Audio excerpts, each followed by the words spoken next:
Então, pessoal, continuando com os povos gregos, hoje a gente vai visitar um pouco o que é a cidade de Atenas, né? Atenas. A gente viu que a Grécia ela tem essas cidades-estados, né? Que são essas cidades que elas se auto-administram, que elas têm um sistema de governo próprio, né? Elas são como se fosse um micro-país, um pequeno país. Ela não tem correspondência nenhuma em questão de hierarquia, em questão de governo com as cidades vizinhas, né? Então, Atenas é uma dessas importantes cidades gregas que a gente vai visitar um pouco hoje. Um dos primeiros pontos, né, que a gente tem que ver em relação à cultura grega, peraí, deixa eu ajeitar aqui o vídeo, tá no meio, pronto. São 3 pontos interessantes que eu quero iniciar aí com vocês. Primeiro, a teoria de onde esse povo grego tinha vindo. Seria a teoria autóctone. Vocês estão vendo aí no primeiro ponto, que eu não sei para que lado fica, acho que é para esse. Que vai falar que esses povos gregos eles se originaram desse próprio território, que eles não teriam vindo de lugar nenhum diferente, né? Isso é uma teoria sobre a origem desses povos gregos. Outra teoria seria que eles são derivados aí de outros povos que são os aqueus, que vieram aí da Europa, do norte aí da Grécia, né? Mais ao norte. O solo grego, o território, e principalmente aí Atenas, né? É esse local extremamente árido, extremamente montanhoso, como vocês estão vendo na imagem aqui embaixo, né? Eu trouxe uma imagem recente para vocês verem. Isso fez com que esse tipo de solo rochoso, montanhoso, árido, esse clima árido, fez com que esses povos de Atenas eles usassem meios mais alternativos para diversificar a economia, né? Já que a agricultura não era o forte para expandir, né? Devido a esse solo que não permitia isso, né? Em quantidade, pelo menos. Então, um grande feito dos atenienses são as rotas marítimas. Como não dá certo pela agricultura, eles vão se expandir comercialmente através das navegações. Vocês estão vendo a imagem ao lado, que eu não sei para que lado, eu acho que é para esse lado, que é da deusa Atena, né? Que seria a grande patronésia, a grande defensora, a entidade religiosa mais importante de Atenas. Seria a deusa da sabedoria, da justiça, da estratégia em batalha. Então toda essa mitologia que os atenienses tinham em relação a Atenas, essa deusa aí importante para a cultura grega. Em Atenas, como a gente está vendo aí essas cidades em progresso, né, em processo de desenvolvimento, a gente vai ter aí alguns modelos administrativos que percorreram séculos, né, que seriam aí, vocês estão vendo, está pontuado aí embaixo, a monarquia, né, que vocês já conhecem, que é a ideia de soberania, de rei, e todo o poder concentrado na mão de um só governante. Aristocracia, que seria aí essa elite que governava a administração pública, né?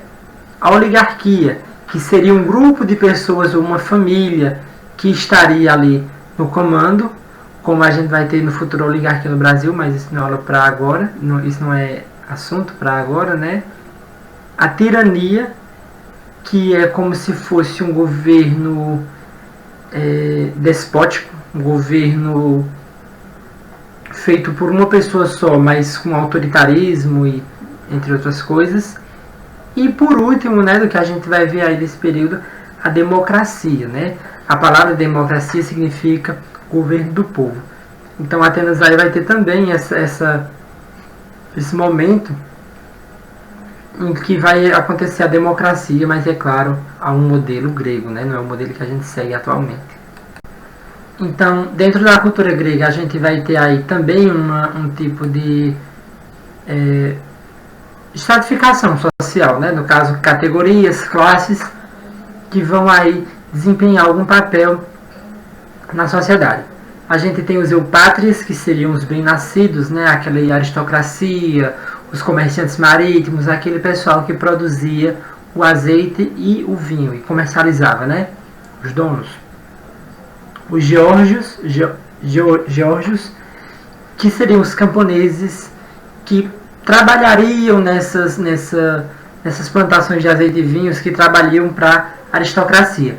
Esses não possuíam nenhum direito político, né? Os deurgos, que seriam aí aqueles pequenos artesãos, eles tinham uma participação política muito limitada, mas também porque eles eram importantes para o comércio marítimo, que era o ponto forte de Atenas, né? Os metecos, que seriam os estrangeiros livres, aquele pessoal que ali fora morava em Atenas, mas que eles não tinham participação na política, né? Para os atenienses, só quem pode participar da política é aquele cidadão de Atenas, aquele que nasceu ali, que vive ali, etc. Esses metecos, mesmo que eles não tivessem participação política, eles tinham a obrigação de fornecer material, de servir ao exército, e eles também pagavam impostos. A gente vai ter também os escravos, né, como a parte mais inferior dessa como é que eu posso dizer, dessa sociedade. A gente vai ter os escravos, e que vocês já conhecem, né, não possuem liberdade, não tem participação política, né, tem esse sistema de servidão na agricultura principalmente, e como é que eu posso dizer, nos serviços domésticos, né? Então, vocês estão vendo aí do lado as imagens do que seriam as vestimentas dessas pessoas naquela época, né? Essas roupas. A gente vai ter aí, em Atenas, alguns conceitos interessantes de família, que a gente vai ver no próximo slide, e de religião. A condição da mulher na Grécia Antiga era muito complicada, né? Assim como a maior parte das sociedades antigas, a mulher ela tinha um papel diferente do homem, e obviamente, né? Mas no caso de Atenas, muito inferior. Por exemplo, a questão das paterfamílias, né? Que era aquela questão da paternidade e da tutela do homem sobre a mulher. Por exemplo, um casamento acontecia, né? Então, se a mulher ela tivesse irmãos, quando a mulher casava com um homem, é como se ela se tornasse filha do marido dela. Filha em que sentido? Em que ela era quem ia tomar de conta, quem ia proteger. Ela não recebia nada dela, ela não tinha pertences próprios dela, tudo pertencia a esse marido que era pai, né? Se ela não tivesse irmãos, no caso, toda a riqueza do pai dela fosse para ela, o marido dela era quem recebia toda essa riqueza. Em palavras gerais, é como se ele se tornasse filho do sogro dele, né? Porque ele vai receber todo o capital, toda a herança, em vez de ser destinada para a esposa dele, que é a filha natural, mas vai passar para o marido, porque por ela ser mulher, ela não tem direito a receber herança, ela não tem direito a posses, né? Na religião, elas eram um pouco mais respeitadas, né? Porque existiam as pitonisas, né? Que eram as sacerdotisas, que eram como se fossem oráculos. Eles perguntavam coisas a elas, e elas respondiam como se fossem previsões, profecias, algo relativo à adivinhação, né, do futuro. E nós temos aí nesse período uma poetisa muito importante, que vocês estão vendo essa imagem colorida, que está em algum lugar embaixo, que é a Safo, que ela é da ilha de Lesbos. Ela era uma poetisa muito importante para aquela época, e que ela participava de um culto a Afrodite, deusa do amor, né? E ela escrevia sobre a vida doméstica, sobre o amor, sobre a maternidade.